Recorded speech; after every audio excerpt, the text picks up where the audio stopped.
This absolute beast is the Bentley Mulsanne, and it is the most luxurious Bentley you can buy. I say you can buy, you can't actually buy it anymore. They've just stopped production, which is really, really sad, because this thing is just absolutely insanely special. I'm going to show you around the interior and explain all of its key features. The car I've got here costs £290,000, and you'll see that it is actually worth all that money. In fact, I think this car is even more special than the Rolls-Royce Phantom. The Mulsanne is a huge car. It's 5.6 metres long, though this one is the extended wheelbase version. It's actually 5.8 metres long. It's huge!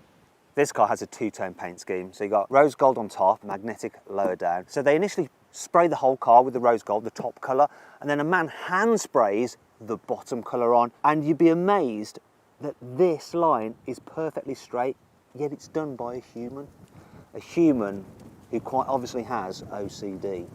The Mulsanne's wings, its doors, are made out of aluminium to help keep the weight down, though this thing still weighs in at over 2.6 tonnes. Now, most of the body panels are pressed in the normal way, but this part is actually done using old-fashioned coach building techniques. So a human with a coach builder's wheel bending the sheet metal by hand to create this glorious shape. Ah, weird. You might be thinking that the Flying Bee mascot could be pretty lethal in the event of a pedestrian impact, but they've thought about that because look, you see, though I think whoever you hit is going to be shredded by the grille anyway. Ow. What we have here is the heart of the Mulsanne. It's a 6.75 litre twin turbo V8. It's been hand built as well.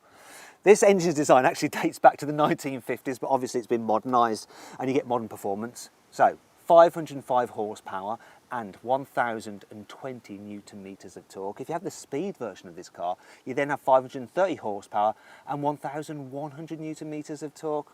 That drives the rear wheels via an 8-speed automatic gearbox. The back seats of a Bentley Mulsanne is one of the best ways to travel, especially if you have this long wheelbase version. I mean, look how much leg room I've got here. Headroom's really good as well. If you need even more room, you can press this button and then you can take control of the front passenger seat and move that around forward and tilt it more upright to give yourself even more space. The sheer amount of wood and leather and metal is incredible, and you've got loads and loads of features as well.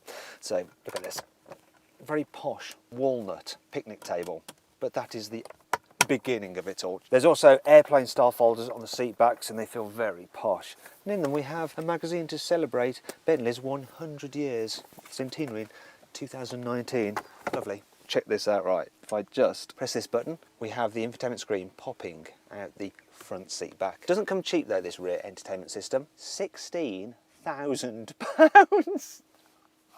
This car also has the comfort specification. So you've got the super luxurious rear seats, which are ventilated. They've got massage function, and of course you can move them. So I'm moving it and I can recline the backrest as well. We have some under calf support, allows you to really just sit back and relax and enjoy the ride. Plus look, you've got super comfy pillows and extra pillows here as well for the smaller your back. Come on, Bentley. There we go. Isn't that lovely?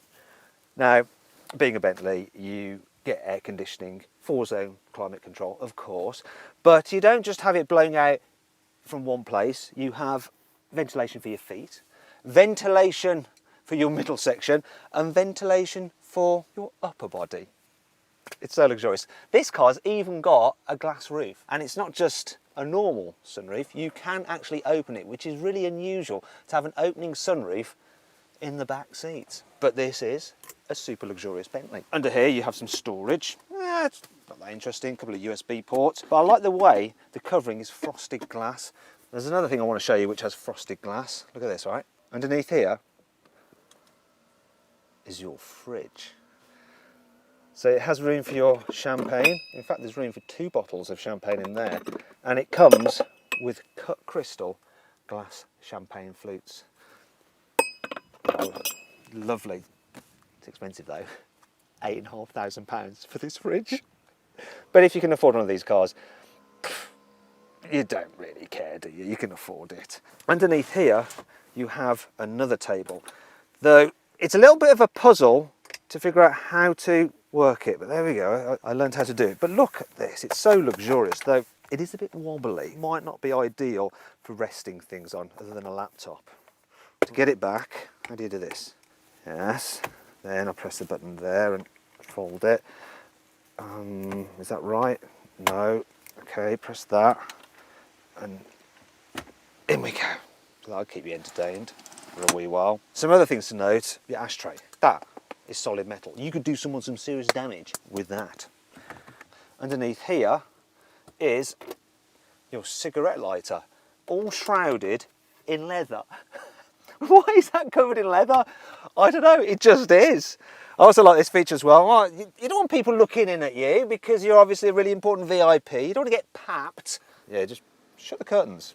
That is quite a long rear window, isn't it, if you think about it? And if you really want to be in total privacy, you can shut the back curtain as well. It's like an old-fashioned cinema screen. And now I can just sit back and relax and chill. One of the key things about the Mulsanne is that it's not just a car that you get driven in, it's a car designed for you to be the driver as well. And it's lovely in the way that it's set out. So the driving position, you actually sit quite low and very central. So it has a sort of sporty edge to it, but then you've got that combined with all the luxury. I mean, there's so much dead cow in here. I feel sorry for poor Daisy, but she didn't die in vain. I mean, this leather is lovely. And there's lots of trees that have been felled. And these aren't just like little thin veneers. This is almost like solid wood. Things that look like metal, they are solid metal. We're not talking like shiny bits of plastic here. And the buttons, you won't see these buttons in any other car. This is a bespoke vehicle, not bits from a Golf or other bits of the VW group. It's all unique to this Mulsanne. And this screen, look at the size of this screen. It's a little bit old-fashioned now. The screen on my phone is almost as big as that. And the definition is very 2015. Forgive it, because then below you've got some analog dials which are just so in keeping with the old traditional Bentley feel. Analog dials for the speedo and the rev counter, and yet there's a digital screen in between, but yet again it's a little bit old-fashioned, that screen, low definition. We've got some storage solutions though, so that's all fine. We've got another one of these solid ashtrays, so you could have a fight with your passenger in the back. All trimmed with leather, another. There's lots of these, actually. In modern cars, these are just like little things to fill in the 12-volt socket, but in this Bentley, they are actually cigarette lighters. Yeah, it says a lot about the customer. Big, fat cigars. That's me smoking a cigar, by the way. Anyway, under here you've got a cup holder, which you can adjust to suit the size of your beverage. And even this little tray here is lined with leather. And if you want to keep your mobile phone out of sight, you could fit it in there. It even fits the very latest big smartphones like my Samsung Galaxy Ultra. Then under here you have a small glove box because most of it's taken up by a DVD changer. Look at that! When was the last time you watched a DVD?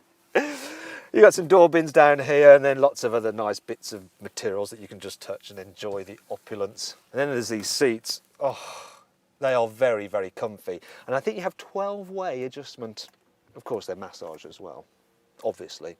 Yes, this is a very nice car to sit in either the front or the back.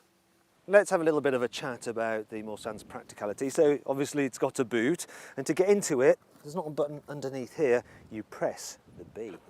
Voila. Now this boot, the size is okay. There's a bit of a low lip, look, to lift your heavy luggage over. Oh. But look at this, look at all the carpeting in here. It's just so lovely. I'd almost like to get in here. I also like this, the way you have your umbrellas in the boot. There, look at this. Feel like I should be in the film The Kingsman. Oxfords or brogues? What do you think of the design of this car? Now, I wouldn't say that it was particularly pretty, but it's definitely striking.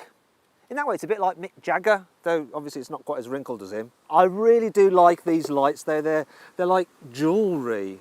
And I like the way they say Bentley inside them. This is another cool feature about them as well. If you just wait there, when you do the windscreen wash, it actually washes the lights. And I love the way a little device pops out to wash it. I'm getting a bit wet here. See? That's kind of cool. It means that you're always shining brightly up the road. The side of this car is more elegant. It's sort of swoopy yet muscular. Lots of chrome, of course. I like the flying bee, the way it extends all the way down here with this chrome element. Wheel sizes start at 20s, but these are the 21s. And you've got some huge brakes in there, but you need them because this is a heavy, heavy car. The rear of the Mulsanne reminds me of the swooping tails of Bentleys from the 1930s and 40s. I like the way that you've got the letter B in the tail lights there, though obviously it doesn't work quite so well over the other side unless you're looking at it in a mirror. But there you go. You've also got the classic oval Bentley tailpipes, and now I've got soot on my hands. Great. All right, let's see what this Mulsanne is like to drive and be driven in, and that's why I've got my girlfriend Jo with me to pass verdict on this car as a passenger. How you doing, Jo? You all right? Yeah, I'm good, thanks. Are you comfy back there? Very. Good. Get used to this. Yeah. Now, the first thing to note about this car is comfort. Comfort matters on a luxury limousine. This has air suspension and it's adaptive, so it's reading the road, responding depending on the conditions and how I'm driving. And it is very comfy. What's it like for you back there? It's lovely, very spacious, incredibly comfortable. Now I'm going to do a little motoring journalist thing here where I've got to compare it to another car, and the key car to compare it to is of course the Rolls-Royce Ghost, and I've recently driven the new Rolls-Royce Ghost, so it's quite interesting to back the two. This car is comfy, right? You say over bumps you don't really notice them, but you notice them a little bit more than you do in the Ghost. Now what I want to do is explain to you the comfort on this car. So if you think about the most comfortable thing you could have, and that would be lying on something like a vice-sprung mattress. Vice-spring mattress, thanks for correcting me, Jo. That will give you a comfort factor of 10. Then driving along in a Rolls-Royce Ghost will be a comfort factor of 9. Driving in this is a comfort factor of 8. One less than the Rolls-Royce. You might think that doesn't really matter, does it? One less, you know, an 8 out of 10 for comfort in terms of the suspension is actually very good. But when you're at this end of the market, that extra 1 point does matter. And that's slightly where this car falls down. It just isn't the smoothest luxury limousine out there. And that does matter to some people, such as motoring journalists who are trying to justify their existence by evaluating different cars. One thing that goes in this Bentley's favour though, that it is more fun to actually drive than a Rolls-Royce. You just feel more connected to the car, you feel more through the steering, you feel a bit more through your bottom. It seems to just grip the road a bit better. It's definitely got that Bentley element, combines luxury with performance and an engaging drive, and this Mulsanne, even though it's absolutely massive, does that. I'm not entirely sure you're going to appreciate this from the back seat though, getting flung about as I hoon this thing around some corners. I don't know, it's all right so far.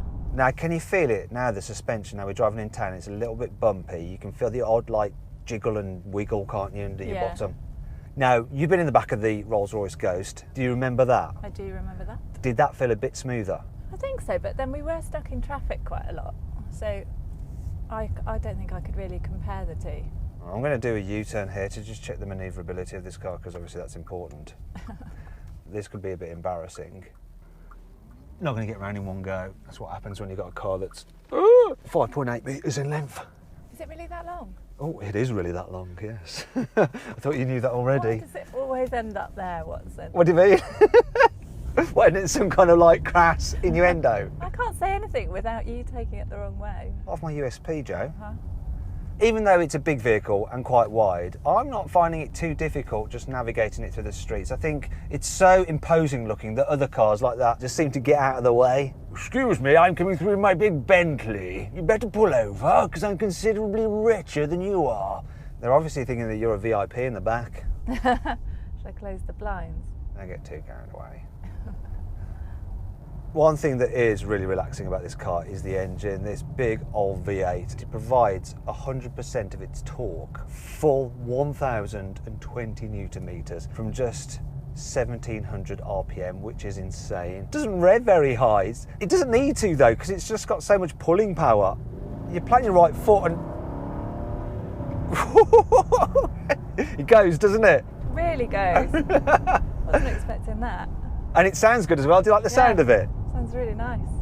It's good when it comes to overtaking slower cars. Please drive carefully, driver. Being the chauffeur, you've got to do exactly what Madam or Sir wants. It's definitely got more class inside than the Rolls. It feels more British, doesn't it, than the Rolls-Royce? So if you could have the Ghost or this, which would you pick? I would have this, but in a different colour outside. Really? I love this colour. What, would you have it in black? No, probably. You'd have it in dark black. grey. No, you'd have it in black. Dark grey to black. I can't help it. You think the engine's pretty quick, but one of the things I really like to do is launch the car. So we're actually going to do a 0 to 60 time. Are you all right with that, Joe? I am, You sure? as long as you're safe. I'm going to pull over. I'm going to do it down that way. I've got my specialist timing gear here. We're going to time it from 0 to 60. What time do you think this car's going to do? 3.7. Are you joking? It weighs like 2.6 tonnes. Have another guess. 5.4. 5.4. Let's do it. You ready? Okay. Oh, struggling for traction a bit. You're not far wrong. It did 5.27. Well, I was way off with my first answer. Well, it was kind of a little ambitious, but that's all right, isn't it? 5.27 seconds to 60. And it struggled for grip because it's sending all that power just to the rear wheels. It felt very smooth still, though. That was all down to my driving and the way I managed the power and the traction. Yeah, right. Do you like going for a drive in this? I do, yeah. If I go a little bit quicker now, see if you feel a little bit car sick. I don't tend to get car sick. It is quite impressive the way it goes round corners for such a big thing. It does give a good blend of comfort and engagement, which is what you want from a Bentley. Oof.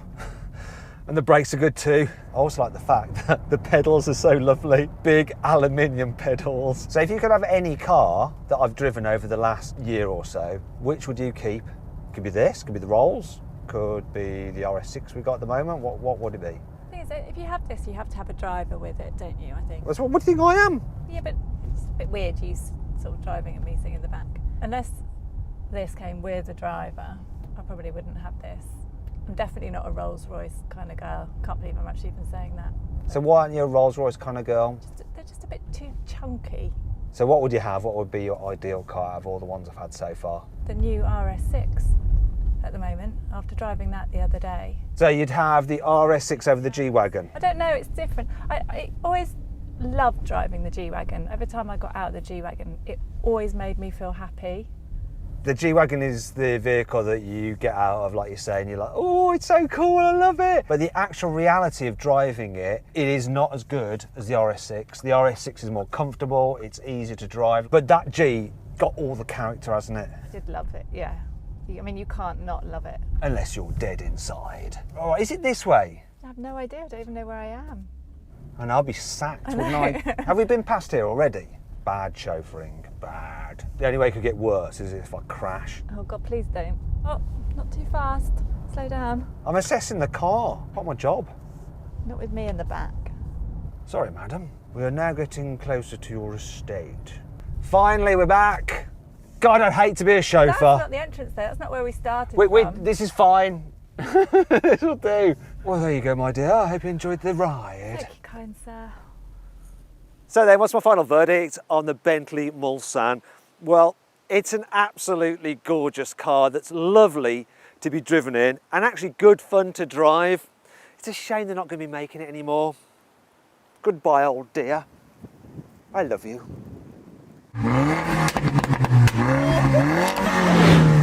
I hope you all enjoyed the video. If you did, please give it a like. Also, let me know of any other videos you'd like me to do in the comments below. If you want to watch some more content, click on the windows there, and don't forget to subscribe to this channel and hit the bell icon to turn your notifications on. That way you won't miss a single upload. Thanks for watching.